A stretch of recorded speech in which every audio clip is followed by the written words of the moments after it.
everyone. Enjoy the balmy weather today because it's not going to last. More on that later. First of all, I want to recognize our Superintendent of Police, our Superintendent of State Police, I should say, Superintendent James, who's joined us here today.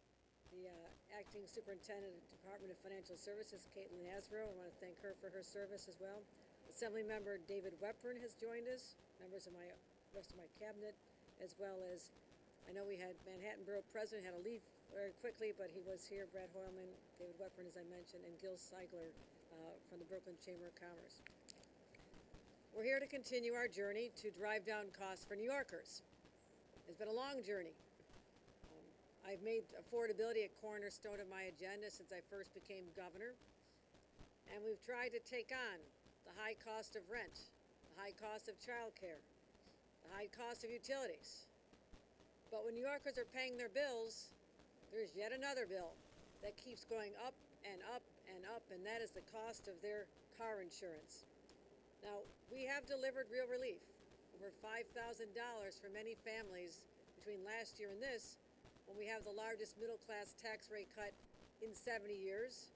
We have a child tax credit, we had our inflation rebate, we have many, many more opportunities to help New Yorkers. But I told my team, keep digging. Find solutions to why the bills are so damn high.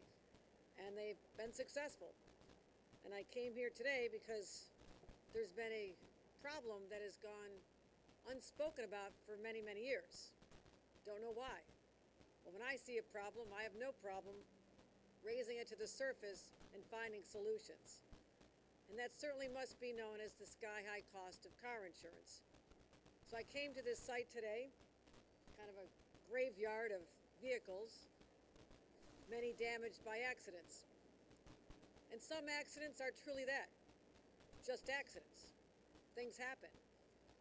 But others are the result of a system that's riddled with bad actors and fraud and excessive greed, that's rewarding criminal and bad actors' behaviors. And who loses out? New Yorkers. And for millions of New Yorkers, owning a vehicle is not a luxury, it's a necessity. And we are blessed here in the city of New York and downstate to have a world-class public transit system. And you know I've invested more in public transit more than any other governor, and I'll continue to do so. But there are millions of New Yorkers outside this region who do not have the benefit of a public transit system. Their car is everything. Now, they're not necessarily 2027, 2026 brand new models. You go to where I come from, we used to register cars as my job as a county clerk. There are many 5, 7, 10, 15-year-old vehicles, and despite their age, they're still essential to getting to a job or getting to a hospital. So I understand this. I understand how essential, but even in New York City, how do you think the delivery trucks get around? They have to have car insurance, or our taxi cabs and our for-hire rides. All of them are bearing a cost that is being pushed on to you, the ratepayers here in the state. And what's very alarming, when this came to light, I said we have to do something. New York has the highest insurance rates in the nation, average about $4,000 a year. That's $1,500 more than the national average. And if you go down to Brooklyn, where half the households rely on cars, it's actually about $6,700 a year on average. That's a lot of money out of people's pockets. So it doesn't happen because New Yorkers are doing something wrong. They exist because, as I said, of rampant fraud and runaway litigation costs and prices being jacked up. Now, I wanted some more numbers on this. New York has the second highest number of staged accidents in the U.S., a number that has gone up 34% just since 2021. Staged accidents, not real victims, people trying to defraud the system. Uninsured drivers, scofflaw motorists, drunk drivers are distorting our risk pool. And our no-fault fraud reports of accidents constitute about 75% of all fraud reports that go to the Department of Financial Services. So, many people are collecting outsized payouts, costs that get passed on to law-abiding motorists in the form of higher monthly bills. Now, the stories are legendary, and many others can tell you that, but I'll just give you a few examples. Last summer, 2 men were caught fleecing drivers with a complicated scheme on the Belt Parkway, and they literally were putting lives at risk in so doing. Speeding along that highway, they would pinpoint their victims and then abruptly swerve to cut them off, making it almost impossible to avoid a violent collision. In one of these stage accidents, when their victim did manage to evade this maneuver, they then, because they still wanted to victimize this individual and profit off of them, they then rammed the person in reverse and pretended they were the ones who were injured. And this is what's happening on our streets. In another, they fled in a getaway car before filing over almost $80,000 in personal injury claims that were false. Now, these criminals are facing up to 15 years in prison, and there's many more like them. So, again, who gets shafted in this? New York motorists. Whether it's parents with kids in the back seat or a senior citizen trying to get to a doctor appointment. It's wrong and it's dangerous, and New Yorkers should not have to pay any more than standard coverage as they do in other states. And for those driving without a license, those who are driving drunk or committing a felony at the time of the crash, they should not get a payout for their behavior. So this year we're hitting the brakes on fraud, putting an end to a system that rewards dangerous behavior and deliver relief for millions of drivers across the state. Let's start by reforming our tort laws. Now, we want to protect the people who play by the rules and insulate the personal injury system from abuse. I know how we can do this effectively. Florida took this issue on. They implemented similar changes, and their auto insurance rates did plummet, upwards of 20%. Over a couple of years, these savings can really make a difference. We've also managed to talk about how we can enforce the law better. I'm adding $2 million to our state police and more resources to our Department of Financial Services for investigations to crack down on the scammers. And we'll partner with careful law-abiding motorists to incentivize safe driving. Because we know affordable auto insurance is an essential staple of our society.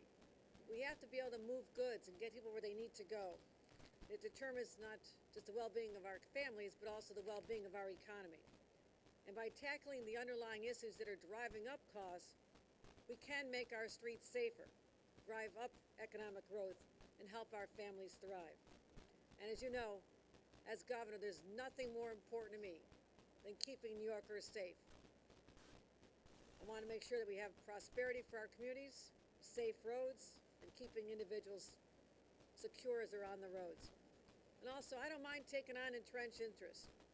You stand in our way of fighting fraud and excessive payouts, you got to come through us, because we are standing up on behalf of every day of New Yorkers who are looking for relief. No one has done this before, been too controversial, but I don't mind taking this on, because New Yorkers are paying far too much in car premiums, and I'm willing to start that fight starting right now. Thank you, and let me turn it over to our Superintendent of Police, Stephen James.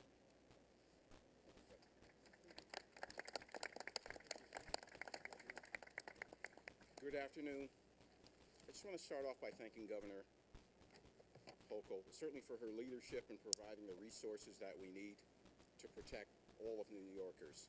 So in recent years, our state has seen a sharp increase in the suspected incidents of auto insurance fraud. And as we all know, it is not a victimless crime. It drives up insurance premiums for every law-abiding driver, costing the average New Yorker hundreds of more dollars per year.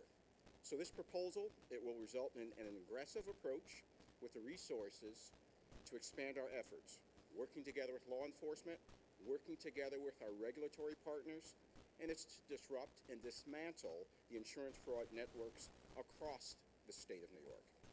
Auto insurance fraud, certainly, it is not a paperwork crime. It is organized, it is deliberate, and it often intersects with other criminal activities. In these cases, they take real investigative work, and that's where these partnerships truly come together. So we work closely with the Department of Financial Services, the Department of Motor Vehicles, local police departments, intelligence processes to identify repeat offenders, and organized groups making targeted arrests ultimately to make a real impact. So in closing, this effort, it brings together statewide authority, specialized investigative units, and a long track record of complex fraud experience and investigations. So we're enforcing the law, we're protecting New Yorkers from rising costs, and certainly we're making a clear picture that fraud will not be tolerated in New York State. I'd like to welcome up the Vice Chair of the Brooklyn Chamber of Commerce, Gil Seigler.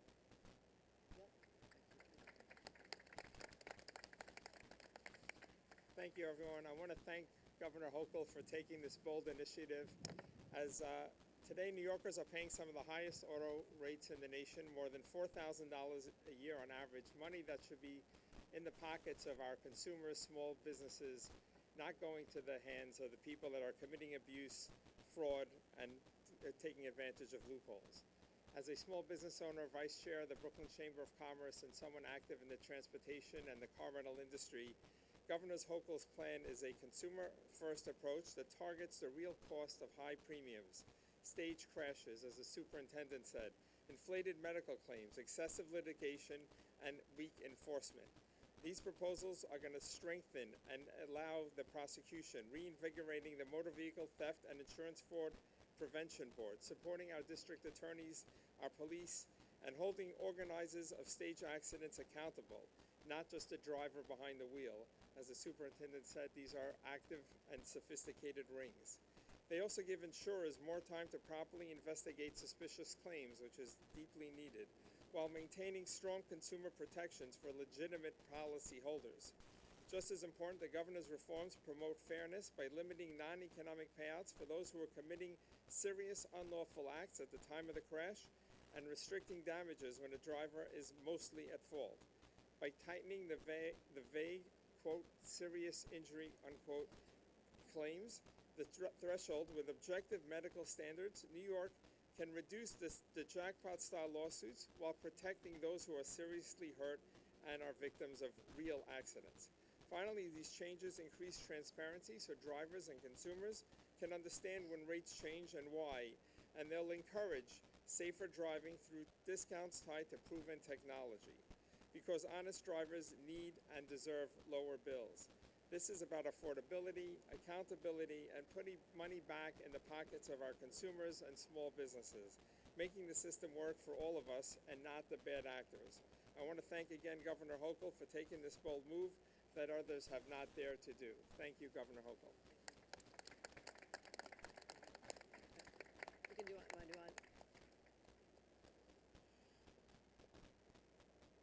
don't we do on topic here? All right. All right, guys, we'll start on topic then.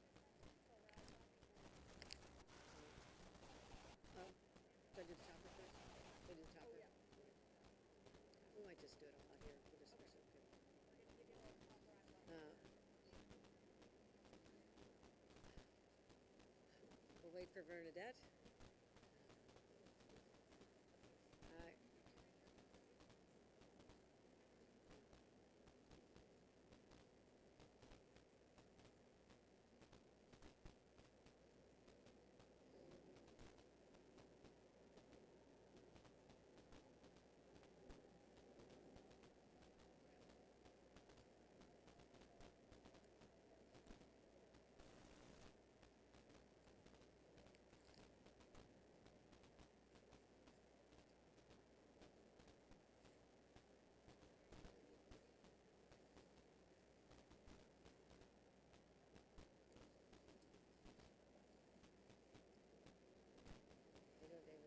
Okay, good. Well, it's funny, a couple of reporters. Thank you for that. There's a lot of support for this stuff. I had the original Alice's Law, which was the original stage accident thing. That's good. Okay.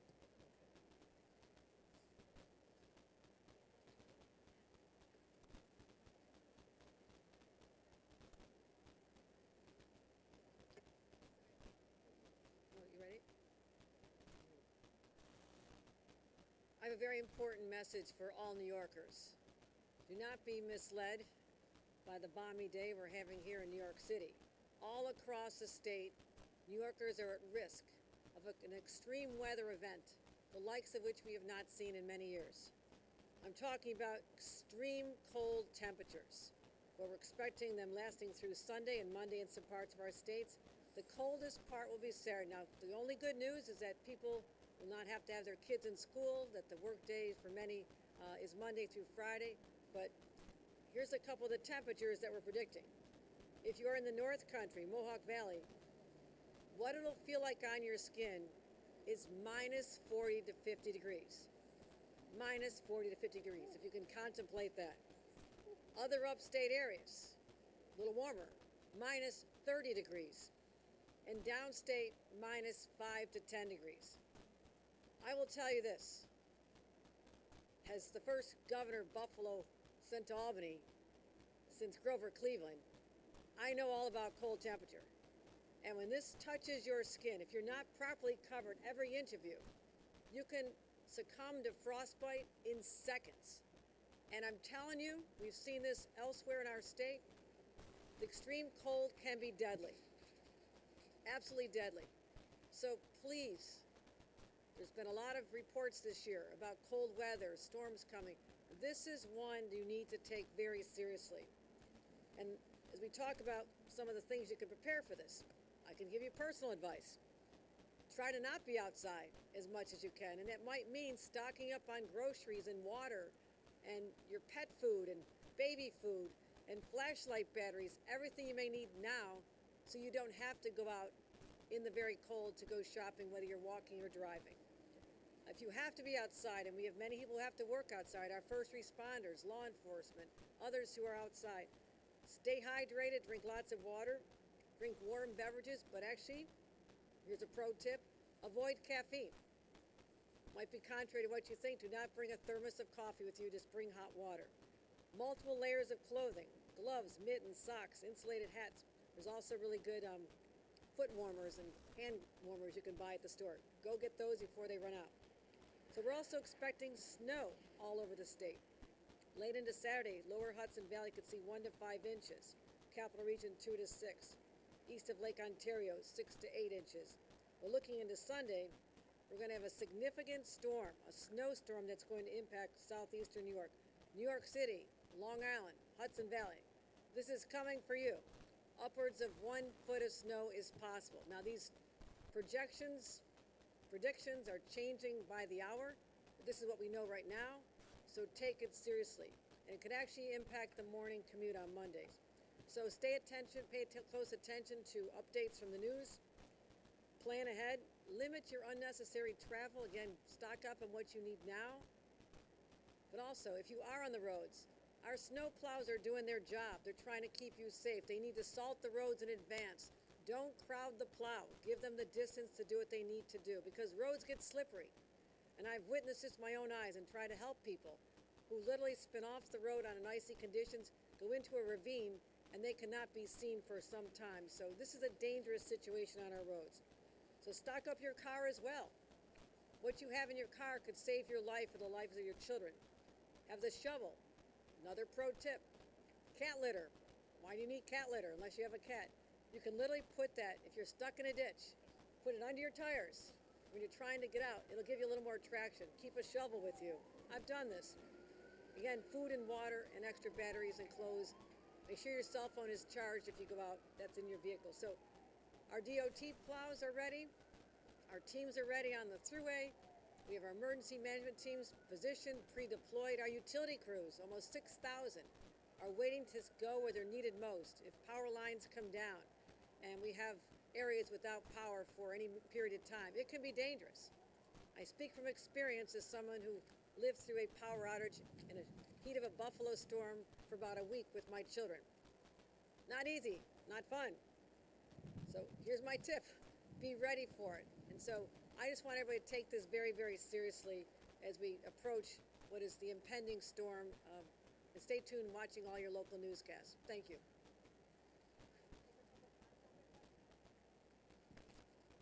Hi, Governor. I have 2 questions for you. The first one Some of the details of this proposal came out last night in the bill language, and it looks like the changes would reduce some crash victims' coverage. For example, the serious injury that was mentioned, the definition gets narrowed, so somebody who before got extra coverage if they were out of work for, say, 90 days will no longer get it. So I'm curious, what you tell to crash victims like that who will no longer get coverage if your bill goes through as proposed. And then I have a second question. A couple things. One is if you're not at fault, you won't be impacted by these changes. But number two, if you are at fault, you'll still get your lost wages and medical coverage. You're just not going to get the extra cost awards for pain and suffering. So that's where we're drawing the line. And then my second question is, yourself and others here have mentioned the stage crashes as a big issue in the state. What do you think is worse in the state, the stage crashes or the real crashes? Well, 75% of the fraud alleged comes from many of our stage crashes. We've had about 1,400 of those in the last couple of years. So those are really dangerous because that means someone's on the road trying to cause an accident and hurt somebody else. And they don't know that that person's going to survive that incident with their lives or even without significant injury. I think that is deeply frightening to me. But all accidents affect someone's life. First of all, if there's even minor damage on your vehicle, that's the vehicle that might get you to your job. If you're a minimum wage worker and you're not showing up for your work, you're not getting paid. So it has an impact. Even the smallest fender benders have an impact on someone's life, but it can be much worse than that, resulting in, hospital stays, rehabilitation, loss of life. I mean, it's outrageous what people are willing to do to get a payout for themselves. It's shocking. To do with the prevalence of medical fraud as well that deals with this, kind of off of what he asked. And then also, how are you going to take on the trial lawyers lobby, who is very opposed to this? Well, you mentioned the medical fraud first. There's a whole ecosystem of people that are part of this. There are a few outlier doctors who are part of the scam, who are exaggerating the extent of the injuries to make sure they fit under that serious injury definition. So we have to go at it, and that's what law enforcement's going to be doing.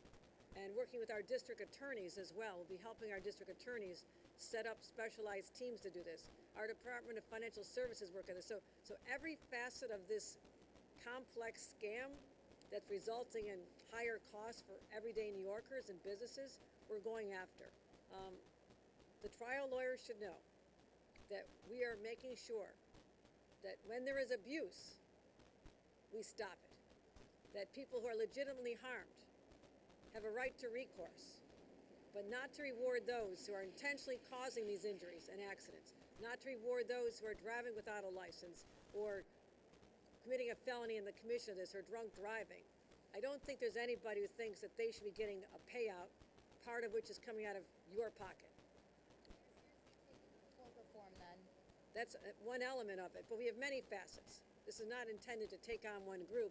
It's intended to solve a problem that no one else has taken on before. All right. You ready? Thank you very much, David. Thank you. Thanks for coming. Thanks for coming. Okay. You want to stay?